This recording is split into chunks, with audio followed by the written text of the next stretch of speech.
Morning mga kabiyahero. Ayan po, tayo po yung nag-umpisa ng magbangbang. Nang tatam na natin ang paborito nating halaman, yung luya.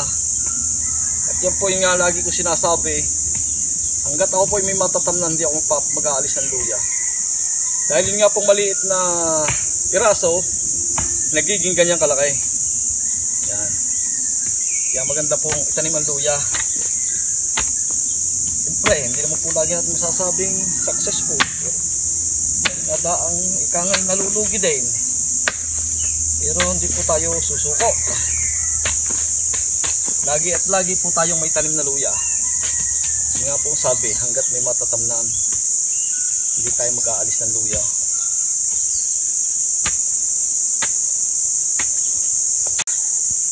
Sarot crops na luya.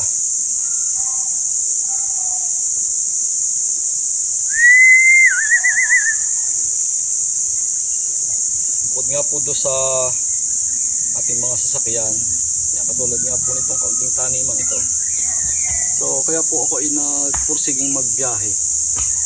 Nung ako nga po ay arkila ng mga kabiyahera ko dati, mga biyahera ko na mga babae po yun.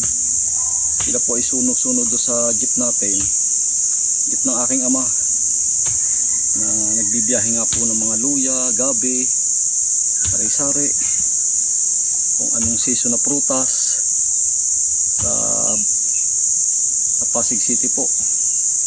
So nakita ko po sa kanila yung masasaya sila pag nakakabenta, may naiuwi sa pamilya. So nagkaroon po tayo ng interest na tayo po ay magtanim ng luya.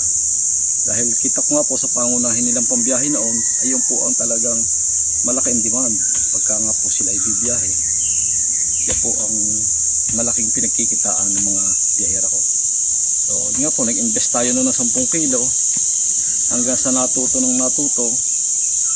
yun nga po ang ating mga sasakyan ay dyan po natin nakuha sa pagbibiyahe. Katulong nga po itong ating luya. Kaya malaki po ang naitulong sa atin ng luya, sa ating kabuhayan. Hindi naman po sa pinagmamalaki ko or pinagyayabang. Kaya ko po sinasabi para yung iba na walang lakas ng loob maghawak ng kahit maliit na business ay magkaroon po ng interes at magkaroon ng lakas ng loob. At yun po ay talagang ibig sabihin, sa umpisa lang naman po mahirap. Siyempre, hindi natin gamay. Hanggang sa tumatagal, ay kung sa kuwan ay nagiging basic na lang sa atin at tayo po ay nasasanay na. Ayun po ang ating mga inuulit ko, mga kaunting kabuhayan po natin. Yan po ay talagang naumpisahan ko sa pagtatanim ng luya at pagbibiyahe. Kaya yun po sa mga kabiyahero natin na mga for good na. Yan po, mas maganda at kayo marami ng puhunan. Mag-invest po kayo ng mga sari-saring root crops. Like ube, luya. So ang gabi naman po ay pangkaraniwan na dito sa amin. Pero po ay talagang hinahalaman din yung gabi. At talagang pinagkikitaan din. Kaya po tayo nagpupursige hanggang kaya ng katawan, hanggang may matatamnan, tuloy ang tanim ng luya. Yan po ating katulong ngayon sa pagtatrabaho dito sa ating munting taniman. Itong mga hukay, anong lagay mo dyan? Ito, kaya yan may abang ng ganyan. Tatam na natin ng lansunis lungkog, yung fruit trees. Order tayo, baka si Pastor mayroon, tumawag ka mamaya. Kaya may abang na, para bago tamnan ng luya, may tanim na siyang fruit trees, na katulad nga po ng lansunis lungkog, para hindi na maibu ang luya. Kaya tayo po yung order mamaya doon sa kaibigan natin kay Pastor, kahit sa 10 puno muna. So yung mga siguro humigit ko muna sa mga 50 piraso, doon tayo pupunta sa Chaong, sa isa natin suki. At naroon lahat tulad ng lungkong, ang wala lang ang duko, mga grafted avocado, grafted langka, sari-saring langka, at saka itong rambutan, kalamansi, basta halos lahat nandun na. Kaya doon po tayo pupunta sa bandang huli. So yun lang pong uunahin natin yung napatapat dito sa ating pagluluyahan. Siya po nating uunahin. Kaya abangan nyo po yung ating pagtatanim ng mga fruit trees dito. Ito po ipupunuin natin. Hindi po lagi ko sinasabi, hindi naman po sa ako'y nagyayabang. At gusto ko lang po kayo ma-inspire. At gayanin nyo po yung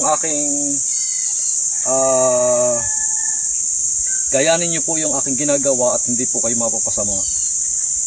Magkakaroon po kayo ng magandang income pagdating ng panahon. Dahil sa nakikita ko po, bukod nga po sa ginagawa ko, ako po ay namamakil din ng mga prutas.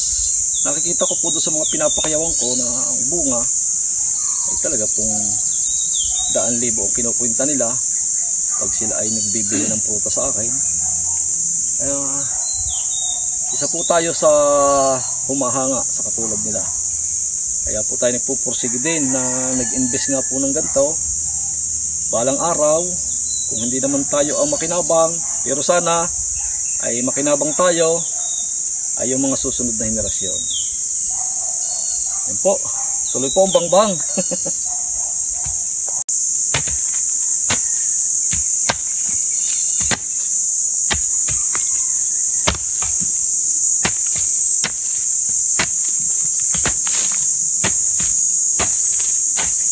Parang mababaw.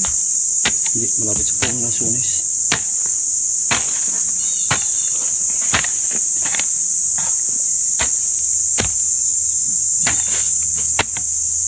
Tama oh. May ugat. So yun pong sa pagtatanim natin ay parang ginagawa na rin po nating isang libangan. Gawin po nating hobby. Yun nga po, sabi, nag-i-enjoy ka na, may posibilidad ka pang kumita. Kaya mas magaling po kaysa nakaupo tayo sa bahay, pinapawisan pa, exercise sa ating katawan. Sabi nga po, pag lumalabas yung dumi ng ating katawan ay malaking katulungan sa ating kalusugan. Ang iba nga po inabayad pa sa mga nag-gym para lang pawisan. Ito libre na, kikita ka pa.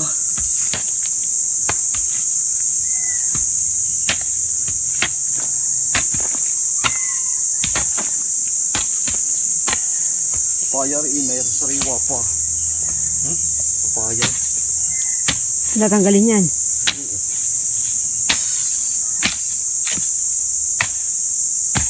Susulo yan eh, ano? Sulo.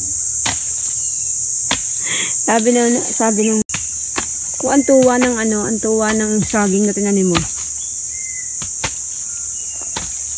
4 na puno. 1 taon yan kay Puli, ano? Bago may bunga na siya.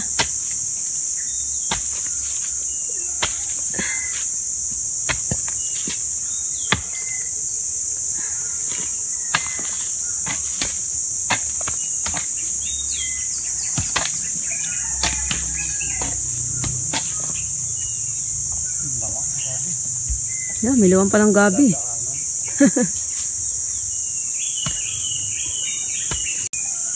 Ito ang puhunan.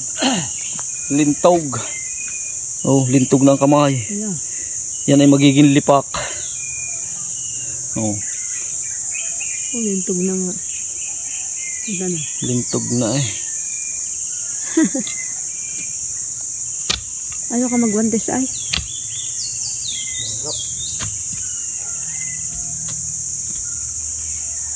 Malalim yan. Matibay pa ito. Sukulo.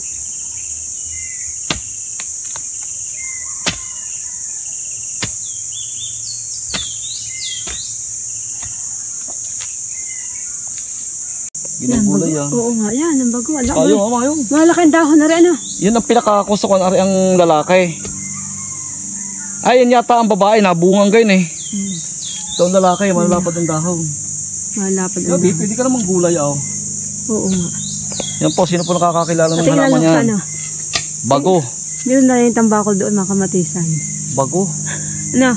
Ano kayo tawag sa ibang lugar dyan? New. Comment lang po. Bago. Sa mga may nakakakilala sa halamang yan, ang tawagin po dito ay bago. I-focus mo mamaya. Bago. Masarap ang talbos niyan. Ito yung magaling gulay na matanda sa una. Lalagyan ng kamatis. Yan po. Yan, bago.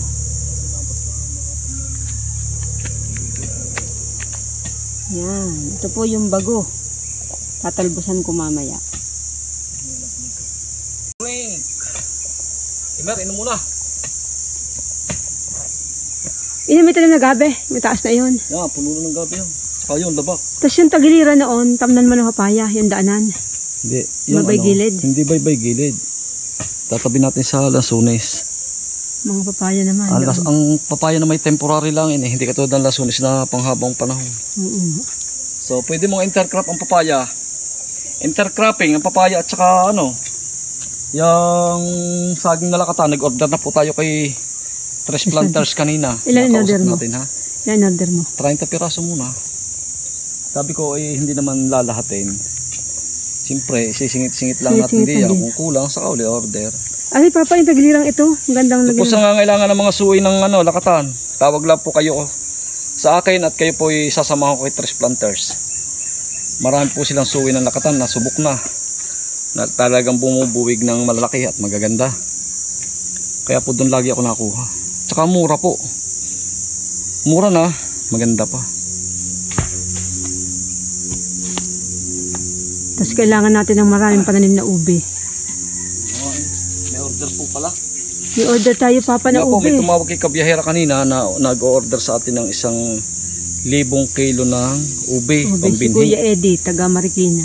Shoutout po sa mga taga Marikina na yun nga po sila for good na ang gusto nila ay mag-invest ng mga sari-saring halaman.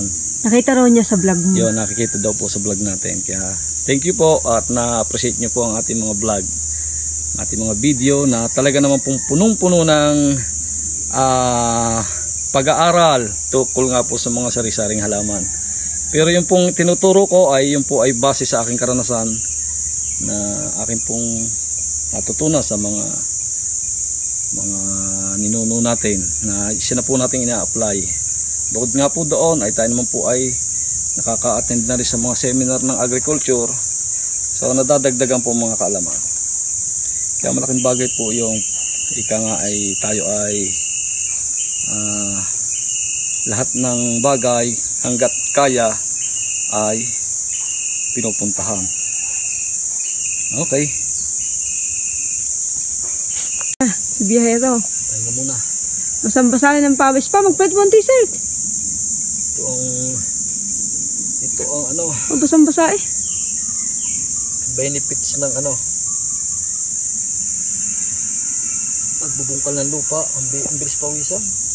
Tubig, inom ka muna. Kaya dapat inom ng inom para hindi ma-dehydrate. Kagandahan po dito sa aming lugar, nakaulan na. 3 beses na pong ulan. Kahapon malakas. Kaya lahat po ng mga taong gubat dito ay nasa gubat.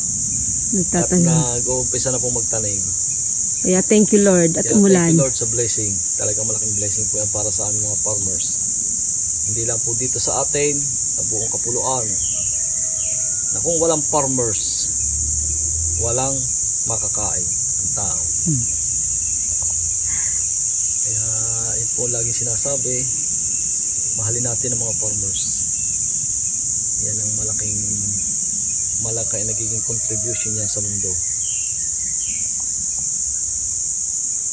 Ako naman po nagpapasalamat din sa mga assistants na galing agriculture na talagang puspusan po ang kanilang pagtulong sa ating mga farmers, sa mga sanggunian. Kakibat na po diyan ang ating mga punong pamahalaan na kung tawagin nga po natin ay yung mga alkalde or mayor, vice mayor. Talaga pong sila yung mapagmahal sa mga farmers. Talaga pong tayo ay bukod sa guide ay yung mga assistants tulad ng mga fertilizer, tools, mga ibang equipments. At bukod nga po doon, pagka nagkakaroon ng kalamidad ay nakakatanggap po yung mga farmers na nasira yung mga tanim.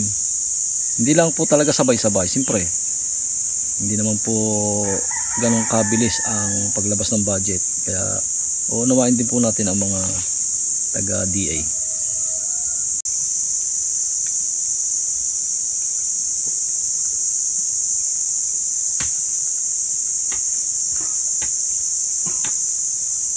Sabi ni Elmer, ate, meron dyan kinukunan kami ng kawayan na gawain daw tikin. Kakoy baka yun natumba.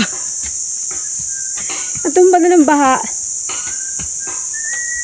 Natumba ni Christine.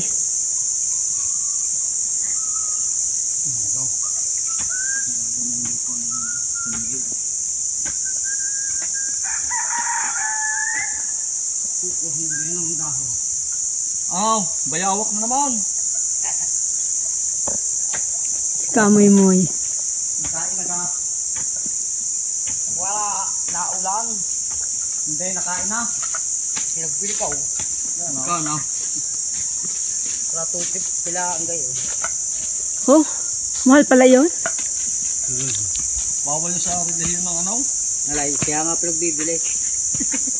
Ang gayon-gayon. Anong kapapa yan? Bagaw. Masarap na gulay ito. Talbos nito.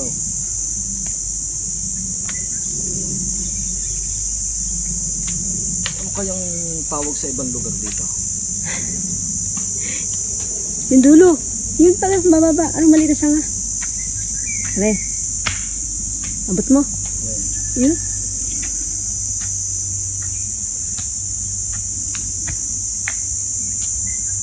Kakamatisan ko. Alagay ko sa isda. Isang ulam. Bago. Yan pa isang puno. Palalaguin lang natin yan ng mga Dito ko kunin, dito. mga 5 feet. Oo, dyan. Tapos ipoproning na natin. Sarap na gulay yan. Malinamnam. Ang sabaw. Yan, pwede pa yan.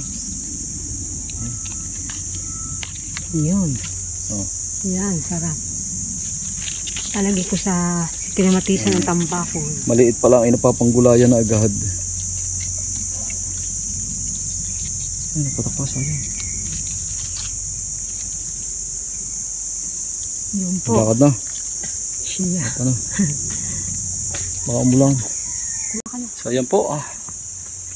Nga po, tuloy nga po ang pagbabangbang ni Emer habang tayo namamahinga. At si kabiyahera nga po ay pinauwi na natin. Parang dadali po uli ang ulan. So hanggang dito na lang po ang ating video. Maraming pong salamat. At sa mga susunod po natin mga gagawin dito ay update ko po kayo.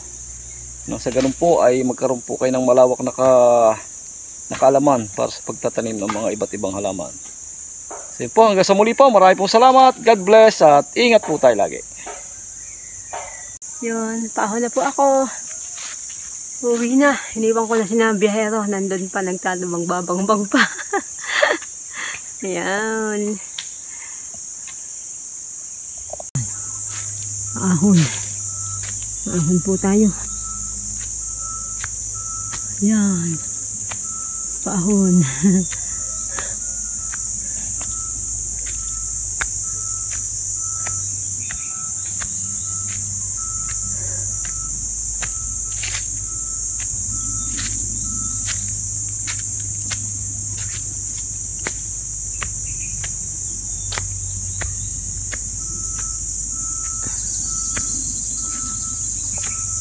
Ayan po naman sila kabiyahero.